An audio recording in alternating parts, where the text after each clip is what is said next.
What? How was I supposed to know that would happen?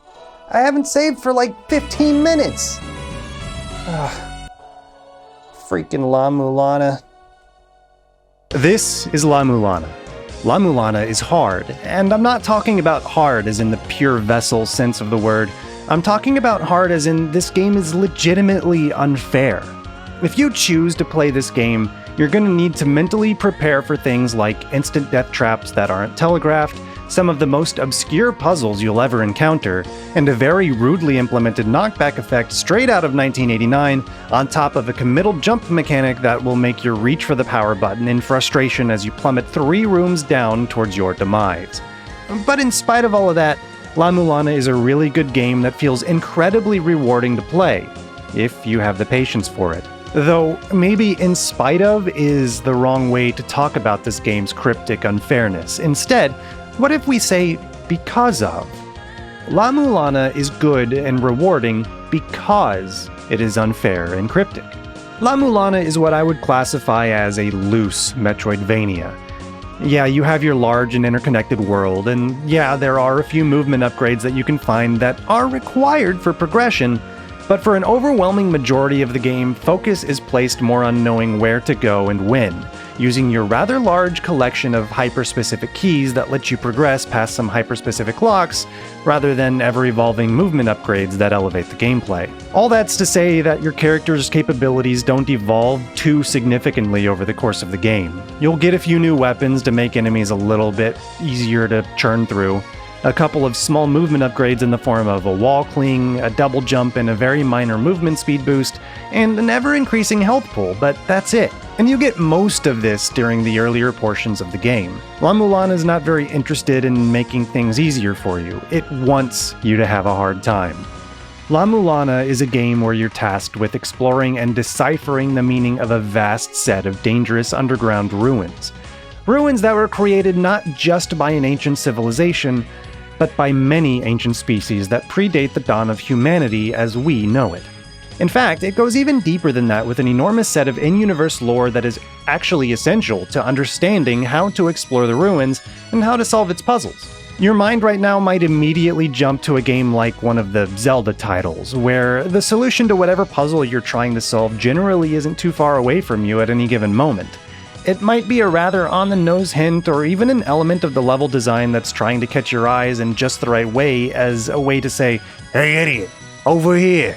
But again, La-Mulana isn't interested in making these things easy on you. Most of La-Mulana's lore is given to you one small piece at a time as you interact with these tablets or some of the ruins' more friendly denizens, but most of it is on these tablets. A lot of it is simply just world-building mumbo-jumbo to contextualize the setting you're in and the rest of the lore you'll read, but many of them hold solutions to the puzzles and mysteries that you'll encounter in the ruins. In these ruins, these tablets are gospel, almost literally. If one tablet tells you that a weapon is not to be used within the woman, well, by golly, you better listen or else face divine retribution in the form of 9,000 volts, or however many this lightning bolt happens to put out.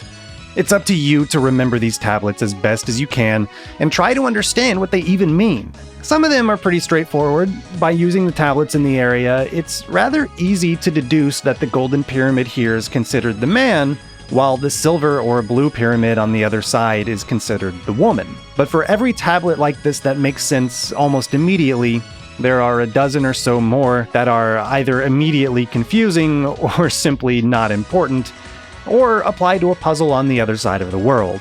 If you thought finding the right way to go in Hollow Knight was difficult because it was so wide and expansive, La-Mulana is simply going to laugh in your face. And that's just half of it. I'm sure you've noticed by now, but these ruins are anything but friendly. Rooms are filled with enemies, and they're often in locations that are liable to troll you as bad as a rude level in Mario Maker. You see this fish? Yeah, fuck this fish. So many enemies in this game are placed in such a terrible spot on purpose, forcing you to either maneuver extremely carefully, use ammo from a sub-weapon, or simply wait a while for it to be safe. A huge part of why you want to be careful is because, like I mentioned earlier, knockback is pretty brutal in this game. Nothing like climbing all the way up this tower just to be hit at an inopportune time, sending your helpless body careening all the way back down towards the bottom. The other reason you don't want to get hit much is because health management is much more difficult in La-Mulana than what you're probably used to. In any other game, you just kill a few enemies and whoop-de-doo, there you go, your health is refilled. La-Mulana kind of has this, but worse. Sometimes an enemy will drop a green orb, but these orbs won't fill your health at first. Only once you get enough green orbs to fill up your green orb bar, which increases as your health does by the way, will it do anything. A full bar will immediately heal your character to maximum health, regardless of how much your health was or wasn't missing. Sometimes it's incredibly convenient, sometimes you just wasted a whole bar. And it takes quite a while too, so long in fact, that you're often going to find yourself needing to heal when you're nowhere near a full refill, and the only way to do that is to abandon whatever progress you're currently making to teleport back to the surface and walk yourself 3 or 4 screens to the left to hang out in the hot springs. It's obnoxious, but it's necessary, and something that you'll find yourself doing often as you explore these increasingly dangerous ruins. You may listen to everything I've said in this video so far and come to the conclusion that La-Mulana is a bad game that is overly difficult to the point of being unengaging or just not worth the time. Because let's face it, this game is not afraid to be downright unfair. With any other game and in any other context, I might agree with calling it bad, but for this game I can't. And it's because La-Mulana isn't just hard and unfair for the sake of it. The difficulty has a purpose. Everything in La-Mulana comes together to create a surprisingly cohesive composition. Everything has its purpose. Within the game's story, humanity is the last race from a long line of progenitor races, and was created in such a way that the true nature of the ruins is unable to be seen by them. The difficulty of navigating the ruins, the confusing topography, the challenging puzzles, it's all in service to the fantasy of being an explorer or an archaeologist working to uncover the mysteries of these forgotten civilizations. And, like a real archaeologist, to solve these mysteries you must come to understand the people who inhabited it, their belief systems, and the way they lived. Every solved mystery unlocks another portion of the ruins for you to explore, or another puzzle to solve to push you deeper and deeper into its mysteries, as you learn what this place and its purpose even is. And for people who thrive on exploring worlds within video games, La-Mulana manages to strike a nerve unlike any other game I've ever played. Sure, exploring the enormous world of Hollow Nest is fun and fantastic and amazing and all of that, but La-Mulana really makes you earn it in a way that most other games simply don't. If the combat was less punishing, or if the puzzles were less cryptic, then that rewarding feeling that you get as you finally understand what to do in this area, or finally figure out how to get to the other side of this wall, would be diminished. And all of this works because the game's biggest focus is on exploration, with a capital E. In most games, exploration means, going into a room, realizing it's a dead end, and never coming back. In La-Mulana, that dead end might be more than it appears to be at first glance. You don't simply visit a room and forget about it here. You visit the room and hope that you remember it for later in case it happens to be relevant to a puzzle or something else later on. You've got to become extremely familiar with these ruins, charting places of interest, and hopefully taking good notes, because good luck keeping everything in memory, because this game is way larger than you would expect it to be at a glance. There isn't much that offers an experience quite like La-Mulana does. A delicate mix of action and puzzle solving that almost makes you feel like the game doesn't want you to solve it, but it's all completely in service to the setting and the world building of the game that it wouldn't be nearly as interesting if the game wasn't pushing back as hard as it does. If, after listening to this video, you decide that you want to try La-Mulana yourself, I urge you to try to stick with it as long as possible and to avoid using a guide for as long as you're able to handle it. I think that it goes without saying that using a guide will take away much of the satisfaction of having solved most of the game's many puzzles, but, we all have our limits. Even after having used a guide for a significant portion of the game, though, I can say that I really enjoyed my time with La-Mulana, and I think that many of you Metroidvania fans might too. It's worth noting that there's a sequel to this game, La-Mulana 2, which I keep hearing is a much better experience for new players. Supposedly, it's a little easier and much better translated with better puzzles, so this might be a better entry point than the first game is. I've played a little bit of it, but not much, but I've made it a personal goal of mine to beat at least the sequel without any guide at all. At least once I have the time. These games are much better if you minimize your use of guides. Remember, this game is about being an archaeologist and solving the puzzles of an ancient civilization. Being told what to do and what everything means ruins that fantasy, and in hindsight, I wish I hadn't used a guide as much as I had.